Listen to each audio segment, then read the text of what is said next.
l'une des conditions qui a été relevée ou encore exigée par ce consortium-là de la partie anglophone.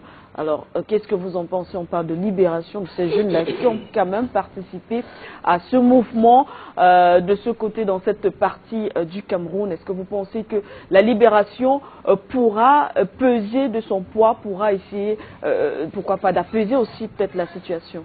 C'est évident. C'est évident que, comme dans toutes sortes de crises, oui, lorsque les otages sont libérés, oui, ça permet au dialogue d'avancer. Parce qu'en l'état actuel, ces gens-là ne sont autre chose que des otages.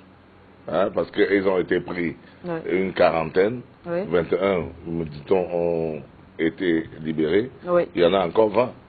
Donc, ce que j'ai entendu les contestataires anglophones dire, c'est que faut d'abord libérer les enfants qui ont manifesté. Bon, maintenant, c'est trop facile de créer des crimes pour mettre à leur encontre. Oui. C'est trop facile de dire que ils ont commis ici, ils ont commis ça, pour occulter le problème de fond. Je veux dire que mais ça fait partie des usages, des jeux et des enjeux de la politique. Ça fait partie des habillages. Ouais. C'est-à-dire qu'il faut mettre quelque chose dans la balance pour dire que bon oui, vous avez brûlé le drapeau, par exemple. Et donc vous avez brûlé le drapeau, et puis quoi encore. Et puis donc voilà, on va négocier à partir de là. Donc oui, le problème de fond, et le monsieur qui a parlé de l'Angola, oui, l'a touché. Oui.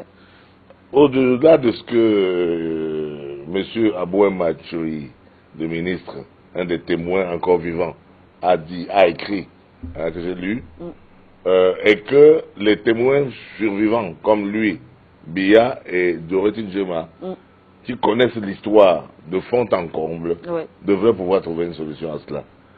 La chose est simple, c'est que les promesses n'ayant pas été tenues, les anglophones ont été abusés.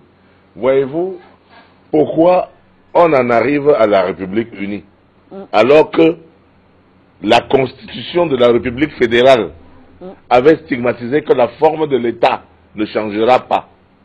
La constitution le dit, oui, que la forme fédérale de l'État, on ne la touchera pas. Il y a un article qui le dit. Malheureusement, on fait une autre constitution en 1972, en ignorant l'article qui a cimenté la relation avec le côté anglophone. La forme fédérale de l'État n'est pas susceptible de changer, n'est pas en débat. Et toute question relative à la forme de l'État est irrecevable. C'est écrit, noir et blanc. Alors, Maître Momo, nous sommes d'accord avec ce que vous dites, mais dès le départ, quand même, il faut le dire, le Cameroun a été divisé à cause de la colonisation. Il y a eu la colonisation. Oui, voilà, dès le départ, c'était quand même un pays. Oui. J'en viens. Je dis quoi? Ça, c'est l'histoire. Oui. L'histoire, c'est que bon, il y a eu les Anglais d'un côté, oui, du côté anglophone, et les francophones. C'est pas une mauvaise chose si on veut quand même réunir les deux parties. Mais il y avait déjà l'unification. La fédération, c'est quoi? C'est l'unification. Il y a eu la réunification. Oui. La réunification, c'est en 1961. Oui. Mais la réunification sous la forme fédérale. Maintenant, en 1972, vous avez cassé, brisé, oui, cette fédération. Oui. C'est l'unification. Oui, tout à fait. Pourquoi vous pensez que la fédération, c'est une séparation? La fédération n'est pas séparation. Il y a eu l'unification, la réunification des deux États en 1961. Oui. Et donc maintenant, en 1972, parce qu'on a trouvé le pétrole à Limbé, dans la partie anglophone, oui, les Français qui étaient encore au pouvoir au Cameroun et qui sont toujours encore au pouvoir au Cameroun jusqu'à ce jour, ont manœuvré avec Ahidjo pour créer l'État unitaire en violation de la Constitution fédérale, en violation de l'article qui est le ciment, ouais, qui était le ciment de la réunification, pour pouvoir s'accaparer du pétrole de Limbé. Parce qu'on a vu que alors que dans l'État fédéral, ouais, les biens de chaque État lui appartiennent. Comme je vous ai parlé des mobiliers de tout à l'heure. Oui. Ça lui appartient. Mais il y a une quote-part que vous devez donner à l'État, au pouvoir central. Or, en créant ex nihilo, la République unie, ils ont avalé tous les biens des anglophones. Ouais. Écoutez, c'est pas parce que je suis francophone que je vais faire la langue de bois. Il faut dire la vérité. On les a spoliés, on les a volés. La vérité, c'est ça. Et c'est clair. Ils demandent qu'on revienne au statu quo ante, qu'on revienne à la constitution du départ, qu'on analyse l'article inamovible qui était le ciment de la fondation de l'union, de l'union, parce qu'il y a union. Ne croyez pas, comme je vois dans le quartier, les gens pensent que le fédéralisme va diviser les gens. Mais les gens sont comment? Ils ne comprennent pas que c'est une union toujours, mais sauf que c'est la forme de l'État qui change, qui donne le pouvoir à l'État fédéral, aux États fédéraux, chacun d'avoir une certaine autonomie. Il n'y a pas un plus grand bien qui ne puisse arriver au Cameroun. Et d'ailleurs, c'est pour ça que les sécessionnistes ont dit. Ils ont dit, l'État fédéral ayant été dissous, l'État unitaire appartient maintenant à la France. Et ils appellent le pouvoir de Yaoundé le pouvoir colonial français. Et c'est vrai, c'est les Bolloré qui vivent ici, qui agissent ici. Vous avez une entreprise, quand on dit investissement, vous allez voir les Bolloré, ils ne payent pas les impôts ou ils payent moins, ils ne payent pas le personnel, c'est eux qui font garder le SMIC à peine à 35 000 francs ici, alors qu'ailleurs, juste ici au Gabon, en Guinée équatoriale, le dernier manœuvre est payé à 150 000 francs. D'accord? Donc c'est eux qui font ça. Et les sécessionnistes ont dit ceci. Vous les francophones, restez avec la France si vous voulez. Et laissez-nous.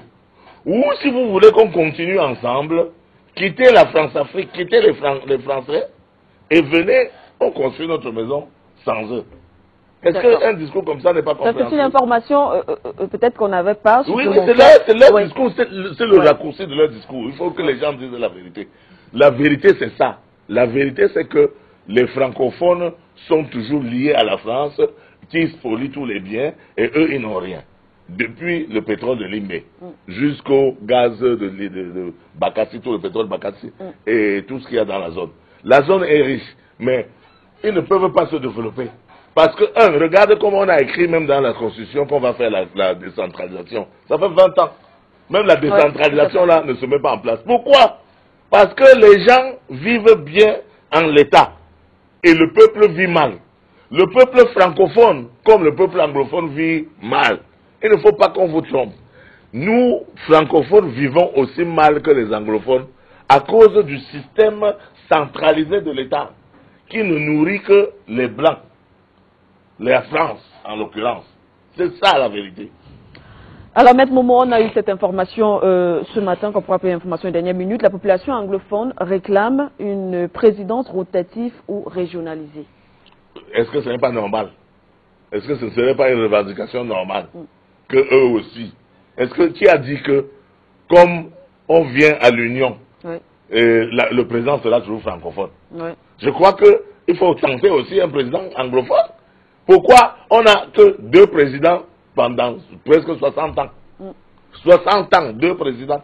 L'un fait son temps, 23 ans, il donne la passe à l'autre qui est déjà à 34 ans. Après, il va donner la passe à quelqu'un d'autre encore qui va faire quoi? Et les anglophones, qu'est-ce qu'ils gagnent? Attendez, quand nous nous mettons ensemble dans nos tontines, dans nos organisations sociétales, n'est-ce pas, on met l'argent en commun, vous gagnez pour acheter ce que vous voulez. Après, demain, c'est mon tour, non? Pourquoi, dans une sorte de Ndjangi, parce que la politique n'a Ndjangi, comme a dit Achille Achou, pourquoi dans ce Ndjangi, il n'y a que les francophones qui vont toujours prendre la mise et les anglophones ne prendront jamais rien? Est-ce que ce serait juste? Est-ce que ce serait équitable? Est-ce que ce serait justice? Ce ne serait pas juste, ni justice. Il faut que les gens apprennent à le comprendre et à l'accepter. Et moi, ce qui me fait mal, c'est que je vois les francophones qui sont là à critiquer les anglophones, alors que les anglophones, précisément, ont le courage de se battre pour nous. Et nous, on ne fait rien. Nous subissons la même chose. Vous aussi, Madame Manuela, vous, ici, qui travaillez ici, vous subissez le contre-coup. Ça profite à tout le monde. Soutenir la cause anglophone, c'est soutenir la cause du Cameroun contre les prédateurs du Cameroun, y compris les prédateurs internes et les prédateurs externes. Voilà la vérité. Soutenir la cause francophone, anglophone. C'est soutenir la cause francophone. C'est soutenir la cause des misérables, des pauvres, des sans-abri.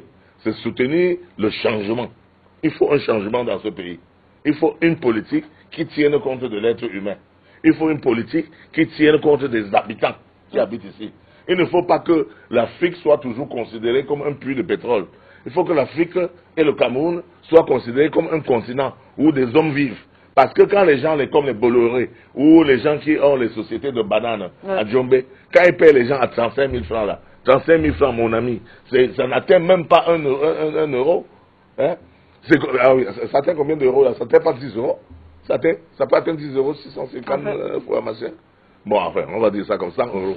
À peine, ça n'atteint pas 100 euros. 100 euros, oui, voilà. Est-ce que quelqu'un en France, en Europe, peut vivre avec 100 euros de salaire?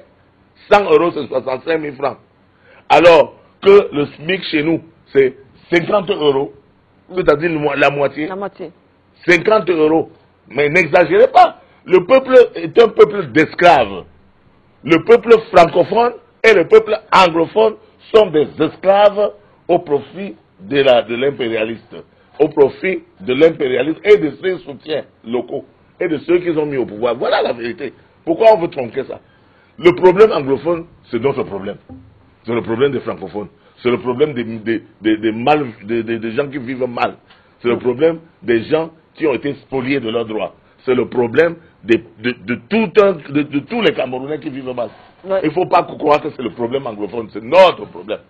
C'est le mal vécu, c'est la mauvaise gouvernance, c'est la mauvaise répartition des richesses nationales qui crée le problème anglophone. D'ailleurs, qui crée le problème camerounais. C'est un problème camerounais, ce n'est pas simplement un problème anglophone. Et moi, je suis Bamenda, je suis anglophone. Je suis entièrement acquis à la cause anglophone, qui est ma cause à moi-même. Parce que c'est mon mal-vivre, mon vécu quotidien, mais ce que j'aurais pu avoir et que je n'ai pas, qui fait que je soutienne cette cause, parce que nous sommes ensemble, nous vivons la même misère. Merci à cause d'un même régime. Merci à vous.